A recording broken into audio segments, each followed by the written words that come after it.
Time పడతాయా? నాకు play అయింది సార్, చూసారు.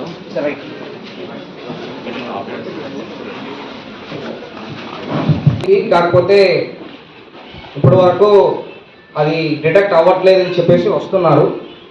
కొంతమందికి ఏంటంటే దొంగవాడిని పట్టుకున్న తర్వాత నగలు కానీ డబ్బులు కానీ మళ్ళీ రికవరీ కూడా అవ్వదు. ఎందుకంటే వాళ్ళు అది సూదాటాలు దీన్ని అన్ని గచ్చి పెట్టేస్తుంటారు. సో ఇది ఒక పెద్ద ప్రాబ్లంగా మేము చూస్తున్నాం. అంటే మీరు ఊరికి వెళ్తున్నప్పుడు, గుడికి వెళ్తున్నప్పుడు, ఇప్పుడు ఫర్ ఎగ్జాంపుల్ తిరుపతి వెళ్తున్నారు, మీరు సొంత ఊరికి వెళ్తున్నారు, అప్పుడు మీరు ఏం చేస్తున్నారు? ఇంటికి ఇలా తాళం వేసేస్తూ మీరు 1 వారమో 10 రోజుల్లో వెళ్ళిపోతున్నారు. దొంగవాడు ఏం చేస్తారు? నైట్ టైము అలాగా మామూలు మనిషిలాగానే వస్తుంటారు, మామూలు మనిషిలాగా తిరుగుతుంటారు. మేము పెట్రోలింగ్ చేస్తున్నప్పుడు ఎక్కడైనా పక్కన దాచుకోవడం అలాగా ఉండేసి చూస్తారు, 2 రోజులు చూస్తారు. ఏముంటాయి? తాళాలు వేసి ఉంటాయి. అప్పుడు ఏం అర్థమైపోతుంది? వాళ్ళు ఇంట్లో